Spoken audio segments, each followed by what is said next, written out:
Well, welcome to the Debt Matters podcast, where we help Canadians find solutions to their debt with licensed insolvency trustees from across Canada. I'm Wayne Kay, and today we're going to be talking about when debt is not a four-letter word. So, going to learn out what is good debt, what is bad debt, and how to know the difference. And what if you blow it and you need help? What do you do then? My guest today, Bonnie Hooley with LC Taylor, licensed insolvency trustee from Winnipeg. Bonnie, welcome back. Thank you, Wayne. It's nice to be chatting with you again. Yeah, we always get some great conversations, so I'm looking forward to our show today, all about that four-letter word, debt.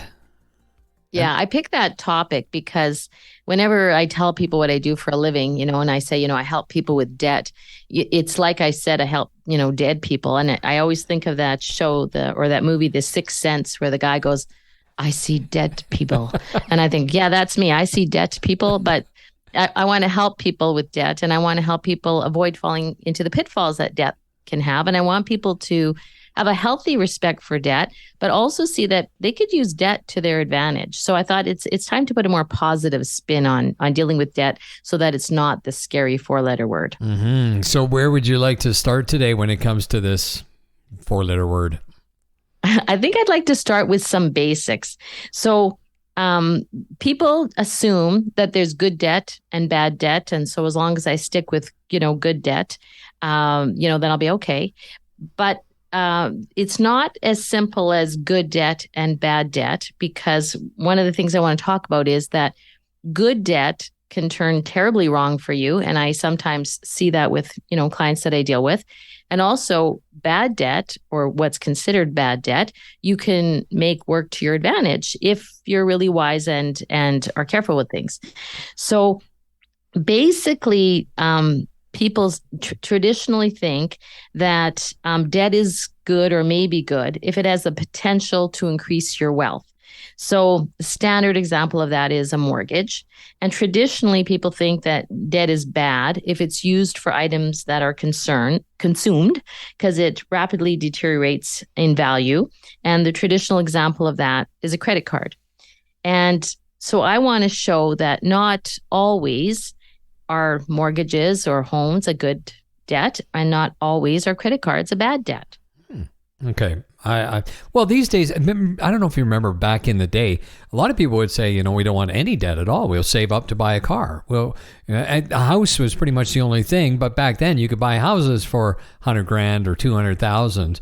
Those days are gone. Now cars cost more.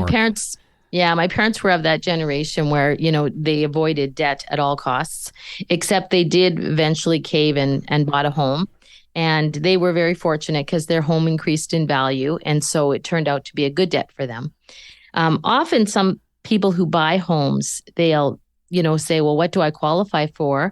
And then they'll go for the max, and they'll buy the biggest home that the bank says they can qualify for. So often, as soon as there is any little thing that hits the road, they start to get behind, because there's a lot of hidden costs when you buy a home. So there's things like maintenance, yard maintenance, having to buy the lawnmowers and the snow blowers. There's sometimes interest rate fluctuations. And so when it comes time to renew the mortgage, if you've gotten the maximum, you may not be able to afford to renew. And if interest rates have gone up, now you're looking to sell your home at a time when prices are dropping because interest rates have changed.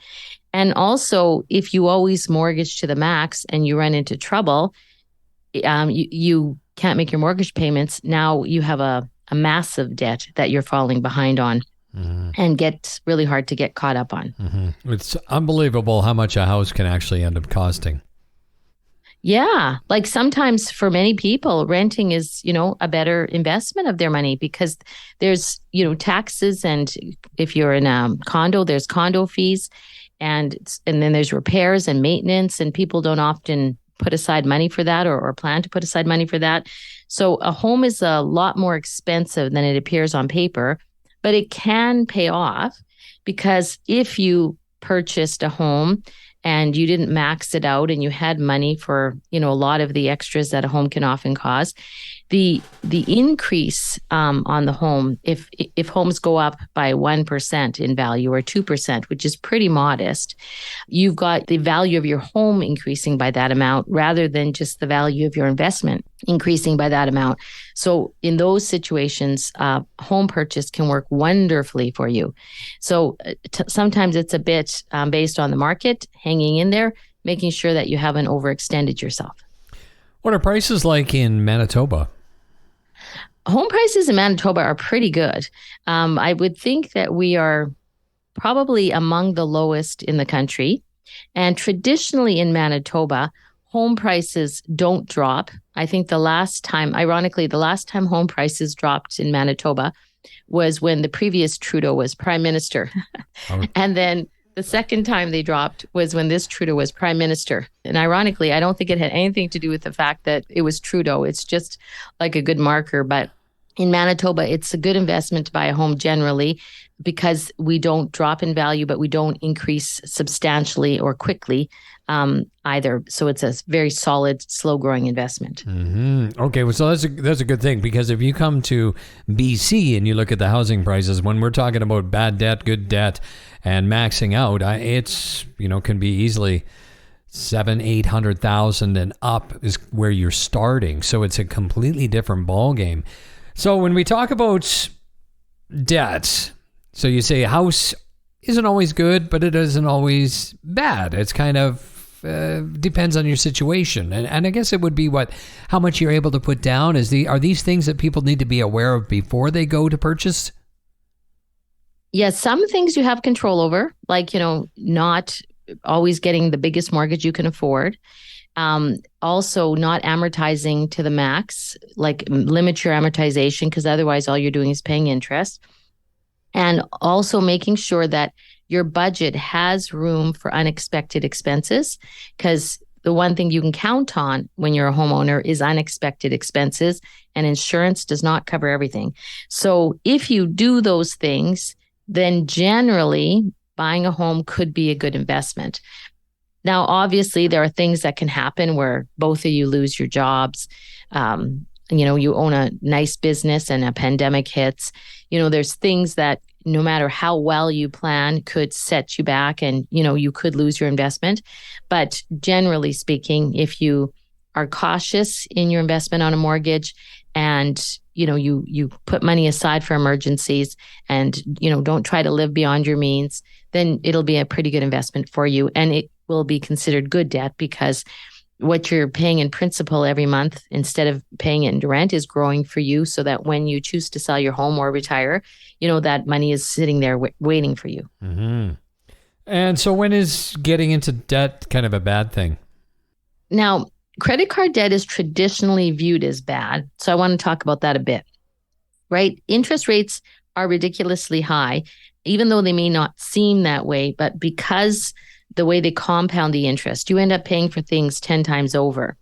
If you make a minimum payment on a credit card, first of all, you've spent more than you earned that month, so you're living beyond your means. But secondly, if you read the small print, you'll be paying for this pretty much till after you're dead. So you never want to make the minimum payment. If you're going to use a credit card, always pay off the amount that you charged, unless you need the credit card to be used, for short-term financing for a month or so.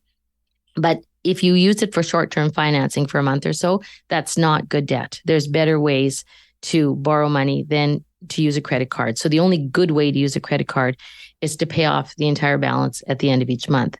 Now, Canadians traditionally don't do that. Equifax reported in March that credit card debt in Canada is more than $100 billion. That's billion with a B. So if you consider how small Canada really is, that means that the majority of Canadians are carrying bad debt on their credit cards. And so they're charging or spending more than they're earning.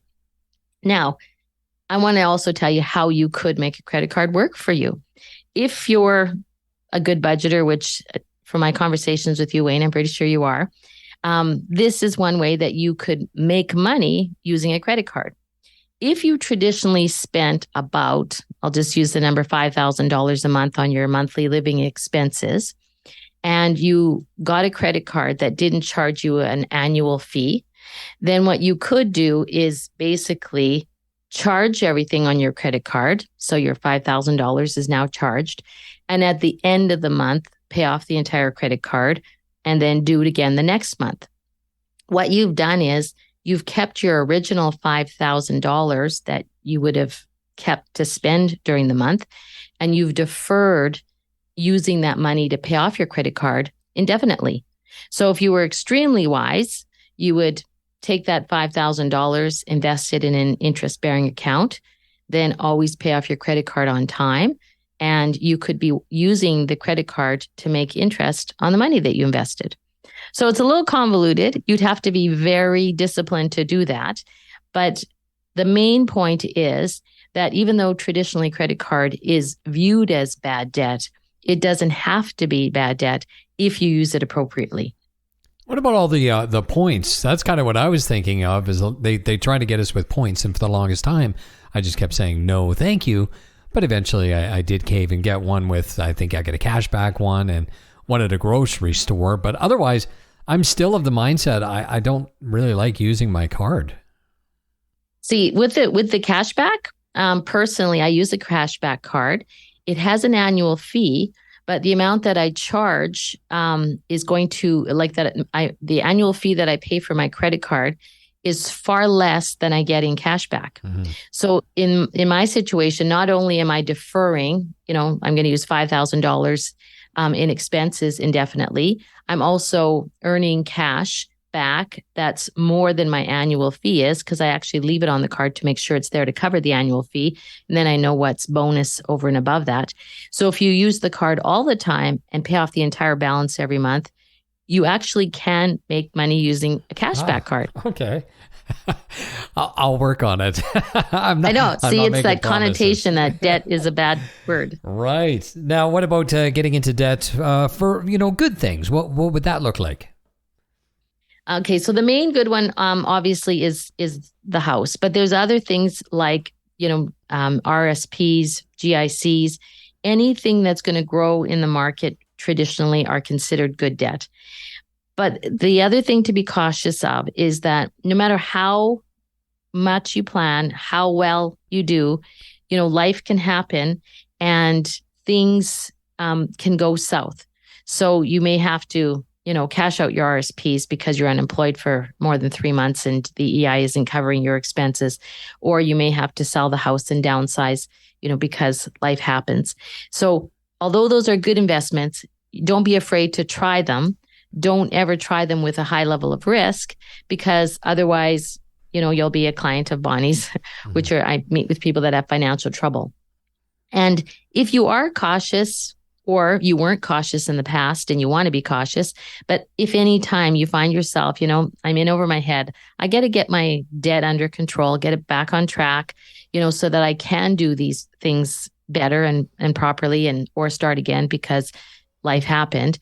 There's always professionals like myself that can meet with you, help you get rid of the debt, get you back on your feet so that you can start planning for good debt investment. Mm-hmm.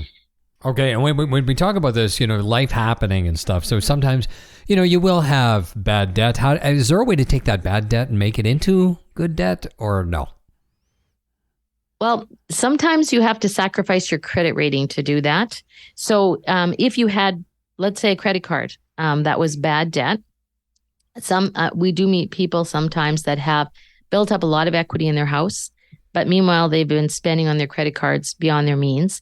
So they're paying a ridiculous amount of interest on their credit cards. So sometimes, getting a secured line of credit against the house, or coming up with a plan to get rid of the credit card debt and making it a priority, paying off the highest interest debts first, is, getting a secured line of credit to get rid of credit card debt can be a good debt investment to get rid of bad debt, as long as you manage it properly. Because those are the three things: is there's good debt, bad debt, and how you manage it. Because if you take your credit card debt, put it on a secured line of credit, and then spend the next 25 years paying it off, you've just paid more interest than you would have paid on your cards. So you'd have to make a plan to get it paid off wisely in a short period of time. Always aim for 5 years or less. Okay. Gives me heart palpitations. It does. Because I've been there. I've been at a point where it was like, oh my gosh, I've got too much debt. What am I going to do now? How am I going to get out of this? And then we had to do extra jobs, and to make it happen. So I think there is a good side to it all, is when you get to that point, when you come out of it, you say, okay, I'm not going back there again. And I hope I'm going to manage as you say, life happens. I'm going to try to manage it as best as I can, looking into the future with my little crystal ball. So life definitely does happen. And I think it's also very expensive when you're young and you're starting out families and car breaks. So many things can happen, right? Yes, before you've had a chance to build up the nest eggs and the protections and the safety nets. And so don't feel bad if life happens and you find yourself in a place where your debt is out of control, because there are professionals that can help you, with a proposal to your creditors, or if necessary, bankruptcy, just to wipe the slate clean, get back on your feet. I mean, it's just like other government programs. It's created to help honest and unfortunate debtors get back on their feet, because life happens. Mm-hmm. And that doesn't mean that you're not going to be productive in the future or that you're a failure. It just means that we got to give you a little bit of a reset so you can start making a better future for yourself. All right. That's great. Any final words of advice you want to share with us when it comes to debts and not being that 4-letter word? Yep. So 4 things I want you to remember when you're not going to look at debt as a nasty 4-letter word. So plan carefully. Make your debt work for you, and have a healthy respect for what can go wrong. And if something does go wrong, seek help sooner than later, because the sooner you seek help, the more options there are to help you. Because we know that every person that goes and sees Bonnie says, "Oh, I wish I'd been here earlier." Right? They really do. I know. How could they not? Because you're helping with the solution to this major problem that they think they're the only ones going through. So that is just wonderful wisdom. Bonnie, it is always a pleasure. Thank you so much for being on the show. Thank you, Wayne. It's been great chatting with you. Well, my guest today, Bonnie Hooley from LC Taylor, licensed insolvency trustees. And if you have questions, you have debt, you want some help, some guidance, you can always schedule a free consultation with LC Taylor, licensed insolvency trustee, by going to the website lctaylor.com, lctaylor.com. And that's it for today's Debt Matters podcast. Just make sure you subscribe wherever you get your favorite podcast from. And of course, for more information, you can always check out debtmatters.ca. Thanks for listening.